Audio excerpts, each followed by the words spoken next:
Hey everybody, it's me, Nelanie, also known as Nell, and this is Getting PersoNell with Christ. And today we are starting a new series, and I'm so excited to start it with my sister, my older sister, Nicole. Some people might know her as Neko. She's been going by that name for a while. And Neko, hello. Hello. Welcome to my podcast. Hi. Yay. Neko's a little nervous, so it's okay. But this podcast series is called Let's Talk Story. You pick the topic. And so when I called Neko, I actually called her. When I called Neko, what did you tell me when I said you had to pick the topic? Why I gotta pick it? Well, it's because I have so many things to talk about, but other people have other things to talk about. And sometimes I get bored with myself, so I ask Let's other get people. bored with me. So I ask other people to think of the topic, and maybe they have more insight on what I want to talk about. So here we are with Neko, with Talk Story with Neko, and the topic is young adulthood. It's her final year, but is it really? So, Neko, how old are you? I am 21 years old. I'm just kidding. I'm 39 and I'm about to not be in that young adult bracket anymore. Yeah, it's been since. Did you start when you were 18, or was it? No, I was 19 because Yeah, we'll talk about that. Yeah. Okay, so how did you get involved with young adult ministry? well, I have this sister who's kind of irritating, and she was going to Bible study, young adult ministry, but young adult ministry basically consisted of homeless ministry, homeless ministry and community, faith sharing kind of stuff. Faith sharing. So faith sharing, and then some days, and faith sharing, and then late at night was homeless ministry. Yeah, that's right. Yeah, we would go to the beach at like 10 o'clock, right? So okay, we had homeless ministry and faith sharing, but how did that all happen? Like, tell us more about how you got involved and what started it all. I feel like at that point in my life, I was trying to come back to church because I was being an angry teenager, and I went on my first retreat my senior year, and now I felt like it was a good time to come back to church, and but I wasn't committed to going to mass yet. It was more like, hey, there's people worse off than you. Maybe you should go do something about it. And homeless ministry with like my peers sounded interesting. Even though like some of these people, like we went to high school together, I had them in my class, and it's just like, oh my gosh, I had to hang out with these people. So like, I don't know. I feel like doing good trumped all of that, like going to mass and everything. Back at that time, Yeah. So that's why I decided to come, and because I didn't drive, like mom would have to drop us off, and I might as well go to community and then stay to help set up for homeless ministry. And then, and that's how we became friends. Yes. And our friendships lasted a long time. Yeah. It's like, I was 19 and now I'm 39. It's been 20 years. Oh, wow. 20 years. Jeez Louise. You never even think about it, right? It went by so quickly. Now that you're now that you were in homeless ministry and young adult ministry, what was the kicker to say, hey, I should probably go to mass now? I think like when I was going, I would go to mass here and there. And then one day we had like a young adult meeting, and the young adults would always help with the youth ministry things. So we had a meeting, and it was like, I'm not about to work with the youth. And they needed help. So they're like, come on, just help out. And I was like, okay, fine. So I started helping out, and we talked about how we should all be a role model, especially for these people younger than us. And like, to think of it, they're like, if I was 19, like 2 years younger, that's a youth. Yeah. And in my head, I was like, wow, they're so much younger. I know. Back then. Yeah. Well, maybe not at 19. I think I started helping around like 20, 21. But still, like, I think going to that meeting and having that put in my head, like, oh, you need to be a good role model. And you need to, if you want them to go to church, you got to go to church too, So I just started going to church. Nice. Yeah. And what keeps you coming back to church all the time? You've had 20 years of, or less than 20, because you started at 2021. But what keeps you coming back to church every week? I think after a while, it started to be like, oh, you have to go because the youth are looking at you to be a role model. And eventually I was like, hey, I want a boyfriend. I want a family eventually. And I thought like, oh, I have to make sure that I'm a role model for my future children. And I started not just for that, but like, I don't know, it became more routine also, which is okay. And because I'm still very lazy. I still wake up on Sundays going, oh, I gotta go to mass today. But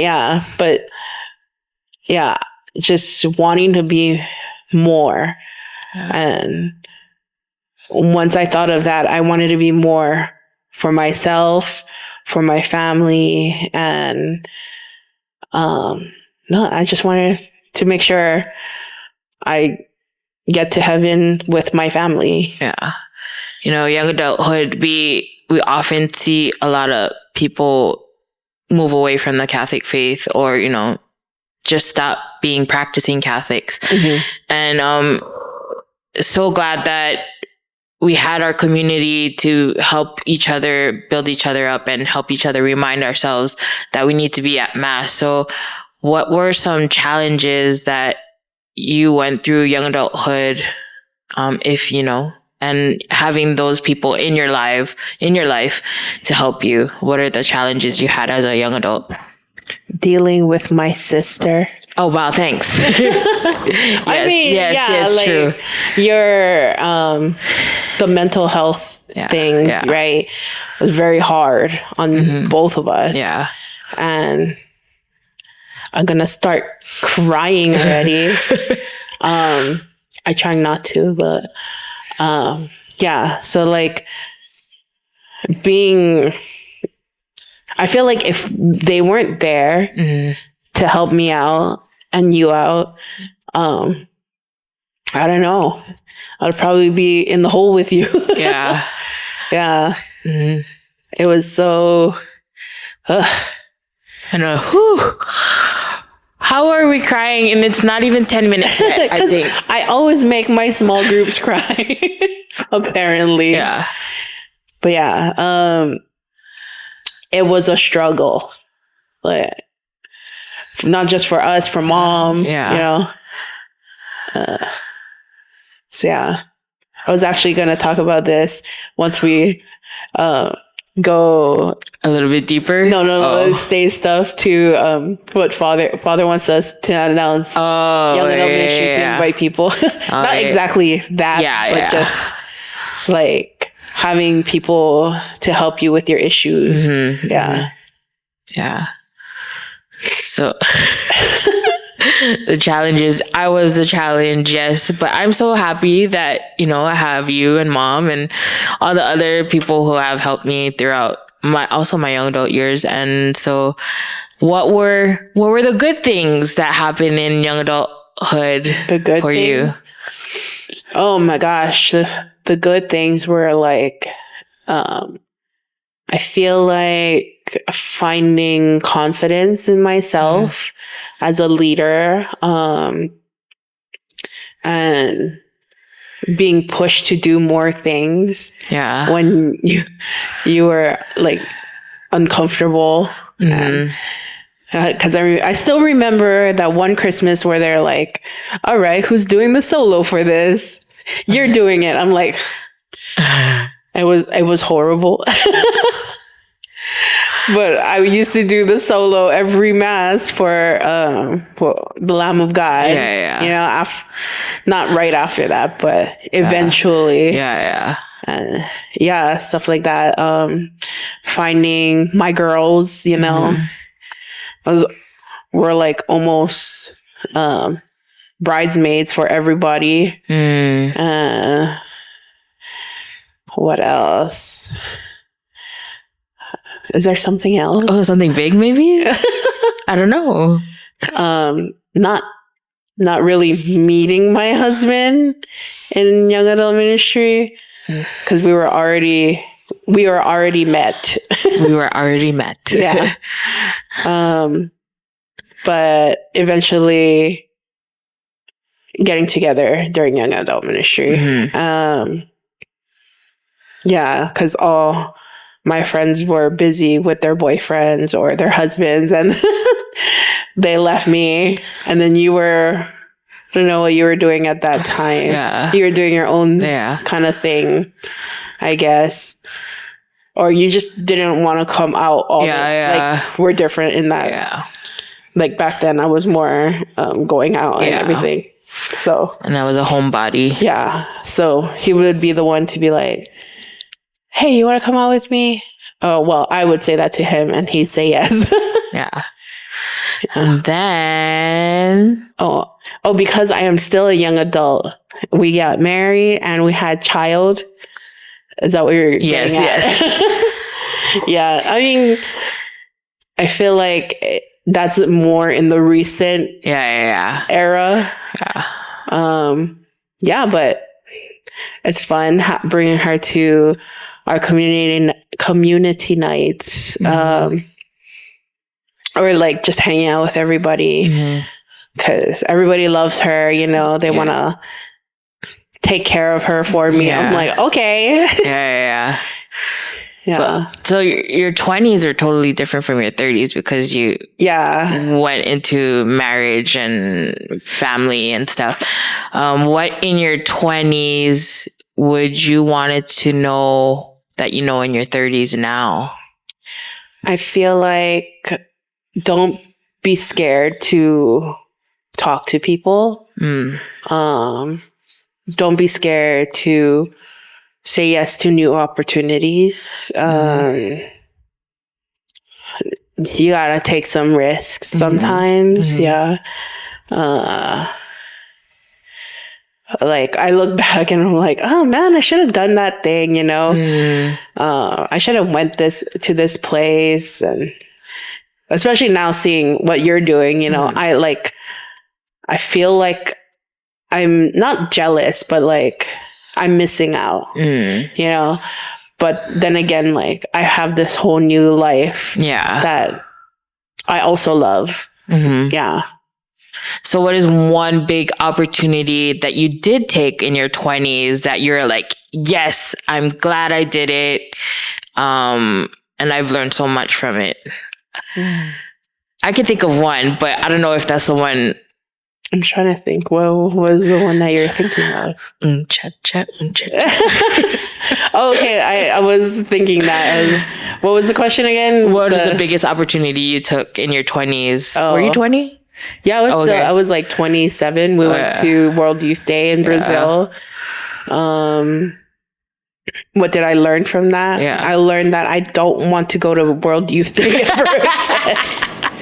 Well, that one was probably one of the bigger ones. So, yeah. Was it? Yeah, that's what they said. Okay. I think that one in the Philippines are like the biggest ones. Yeah. It was just too crowded for me. Too crowded. And, I don't know. It was overwhelming. Yeah. But did you learn anything else besides that? You know, in minds of your faith wise and stuff? Like, I guess learning that there's so many people who believe in the same thing as you really makes me want to cling more to the traditions of our church. So Latin Mass and everything that I've been going to for like 10 years. Like, I mean, they had Mass in Portuguese, but I remember, like, I don't know how to pray in Portuguese, but I can kind of say the Our Father in Latin. And I remember one of the priests, he was standing next to me during Mass, and he was from Canada, and he didn't know how to speak Portuguese, and I heard him saying it in Latin. Oh, wow, that's cool. So I was like, this is great. Yeah. I don't know what they're saying up there. Yeah. I mean, I kind of know because it's basically what it is in English. Yeah. But to fully, I mean, I don't fully understand Latin either, but imagine if we all just had a Latin Mass all over. Yeah. We would be just saying the same thing all the time. We would say the same words also all the time, and it'd be universal. Yeah, that's cool. Let's see. Cold. I'm sorry, you said you were hot. Okay. How does it feel knowing this is your final year as a young adult? It just makes me feel old because I don't feel that like I'm graduating or anything. I just feel a year older. But I know, like, this point, it's kind of like forcing me to think of, like, okay, what else are you gonna do? Like, you shouldn't just do this the whole time, you know? I mean, I can, but from what I'm thinking about. But there has to be room for a new generation of young adults. And growth in yourself, too. And growth in myself. Like, I don't know. It's just making me think more. What am I going to do for my daughter? And I thought about, like, joining the, like, marriage encounter kind of stuff, or because I have different experiences now that I'm older. And I want to see all the newer young adults. You know? I want them to experience what I experienced making friends and, you know, making mistakes together. And we made a lot of mistakes together. A lot. We don't want to mention them. And so, like, having you grow into this adulthood, you would want to be the mentor and role model, right? For the future young adults. Yeah, I guess so. Yeah. I guess it's like full circle. Like, instead of me being the role model for the youth, now I'm the role model for the young adults. And just like, it's not a graduation, but like turning, a step up, I guess. But from youth to young adult ministry to adulthood. And like, you can't just stay in the same spot. Yeah. You always have to be able to grow. So yeah. And we have to show that to the young adults coming in too, because then they're going to be like, I'm going to be a young adult forever. And then where will we all grow into what we are now? So,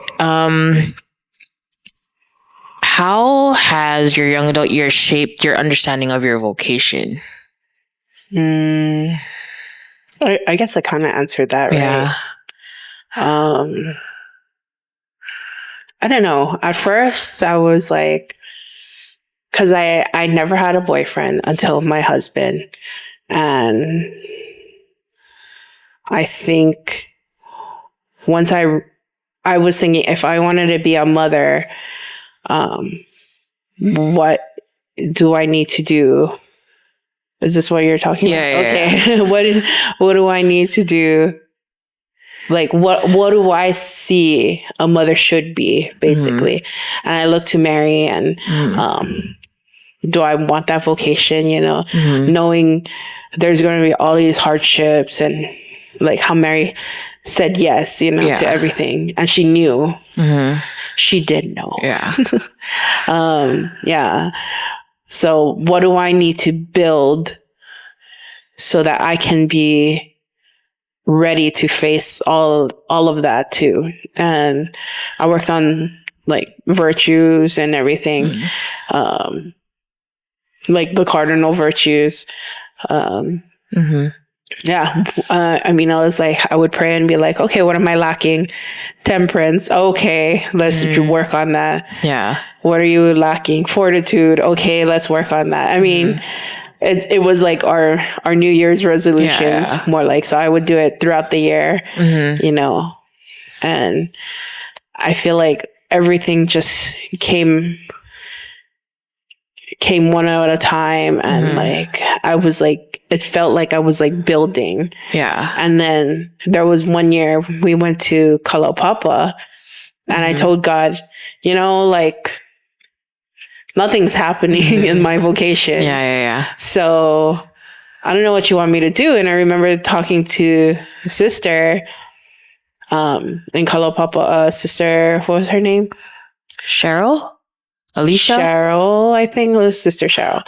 And I was like, maybe I want to join, I want to be a Franciscan, right? Yeah.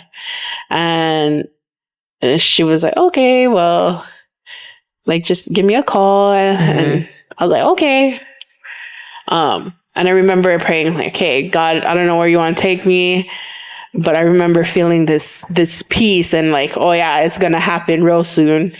Whatever is going to happen is going to happen soon. And 3 months later, me and Ben got together. Yeah. And the rest is history. Were you surprised that it was that vocation and not, or were you just open to anything? I was open, I guess. Yeah. I guess so. Yeah. Like I was just like, okay, I'm ready. I'm ready for whatever this next step is. So if I have to go on a retreat to figure out I'm a nun, I'm okay, let's go. Like, and this relationship thing happened so quickly. There were like other obstacles, not obstacles, but like other things going on, that led me to that point where we got together. Yeah. And I was like, this is so crazy. That is crazy. Pray for me. Maybe I need to go back to Kalapapa and go pray and talk to Sister Cheryl. Maybe in 3 months. So you said Mama Mary was, she was a role model and for you to say yes and whatever. Was there any other saints or any other Catholic prayers or, things that help you in your young adulthood with your vocation or whatever was happening in your life? I think going a lot to Mass, right? I feel like they're very reverent. So learning from that community, and they're very knowledgeable about our faith. And I don't know. I feel like I've learned so much from going to mass over there and being with that community about theology. I'm not just saying it's bad or anything, but like it's good. It's good to know what you believe in, you know? Yeah. And it makes so much more sense when you actually know it. Yeah. Yeah. Like instead of being like, okay, we'll do this because we got to do it. Yeah. There was that. Also, I was reading The Way by Jose Maria Escriva. And I was like, bro, this guy is like scolding me from the dead or something. And I don't know. But like when I was reading it, I was like, oh, it makes so much sense though. Yeah. And that's how I came up with the virtue thing. And eventually at one Lent, I was like, okay, you're gonna just wake up and pray and do this. And I would never procrastinate. People would be like, what did you give up for Lent? And I was like, my time? I don't know. I don't know how to explain it. Yeah. And that was the best Lent ever. Oh, nice. Yeah. And I woke up, I prayed, I had this whole routine, but I made it my own, you know, like, I didn't have to stick to like cleaning, or the only things I had to stick to was wake up when your eyes opened, unless it was dark. And you can go back to sleep. But yeah, if you had to be up, get up. And then I stuck to praying at the certain times. And then I was like, oh, okay, you could clean your room right now. You could do laundry right now, you know? And I had to do certain amount of things before I could sit down and relax. Yeah. And yeah, I feel like that was the best Lent ever. And then come to find out he had this thing called the heroic minute. And I didn't even know that. But I was reading, I don't think I got to that point where he said heroic minute, but did I? I forget. I feel like I didn't know about it at that time, unless I read it after I started doing that. Yeah. I mean, whatever year that was. But yeah, I can't remember, but it was great. Like, try it. Heroic Minute by Saint Jose Maria Escriva. Okay. Yeah. It was so like eye-opening and like really giving yourself for God, you know, to God, because you're not wasting any time. Yeah. Yeah. You think you could do it again? I'm trying. I tried, and then I got sick. Yeah. So I was like, I'll try it again later. I haven't done it yet. All right. So we're gonna wrap it up soon, but in this final year of your young adulthood, what are you hoping to accomplish? What are you getting involved with? What do you want to give to the Lord this year? I hope, because we just had a meeting and I volunteered to be co-chair of young adult ministry. Partially because nobody else wanted to do it. And partially because it is my last year. And I don't want to say goodbye to it. Like, I don't want to say goodbye to the ministry altogether. You know, I want people to have what I have. Yeah. Have the legacy go on. Yeah. I'm not about to gatekeep young adult ministry. Is that how? I don't know. I'm a millennial. But yeah, I want people to be like, oh yeah, that's cool. Like, yeah, I need help. I need friends. And honestly, I didn't have friends before. Yeah, people don't believe me that I was a loner and I was so shy. Yeah. Before young adult ministry. Totally opposite now. Yeah, and Dallas was our young adult minister, and he'll always say, "Oh my gosh, when I met you, like you didn't talk." And now I just talk back to him. No. Dad. That's young adult dad. Shout out to Dallas. Yeah. So anything else you're hoping for, or anything you want to accomplish? I know you're doing co-chair with me for OGC Strive. Anything else in your personal life? I don't know. Maybe have another kid. Maybe. As long as God wants to give me another kid. Yeah. And I don't just regular family stuff. Yeah. House, car, or not just finances. Yeah. Just growing up. Yeah. Adulting. Pre-adulting before the real adulting. Because I wasn't doing that before. Okay.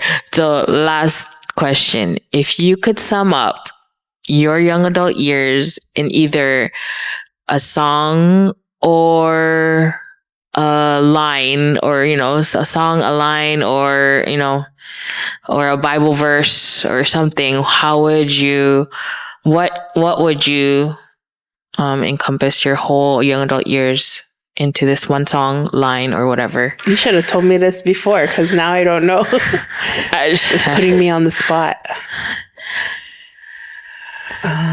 Why, do you have one? No, only because I only thought of yours was because you said it in a text.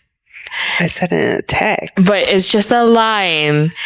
And it is, I will declare.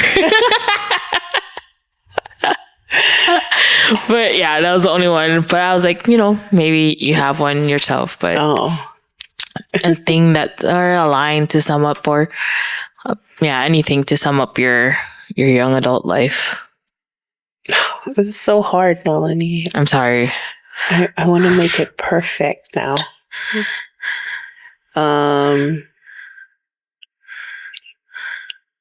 I don't know. I can't even think of it. You said you wanted it a surprise, so I didn't ask you. The only song that pops into my head is Yeah. Yeah. Yeah, for God. Yeah, for God. Yeah. Usher? Usher. Right. Yeah, for God. I just heard Lil Jon in my head also. So, young adulthood, yeah. Yeah. Well, thank you, Nicole, for being on Getting PersoNell with Christ. I got personal with you. Got personal with the Lord. Any last things you want to tell the audience? Any young adults? Any what do you call it? Not information. What is it? Advice. Any advice you want to give any of the future young adults or the young adults of today in our Catholic faith? Just try to be other-centered. Be other-centered, and I don't know, just remember that there's more people out there that need you to help them, and then along the way,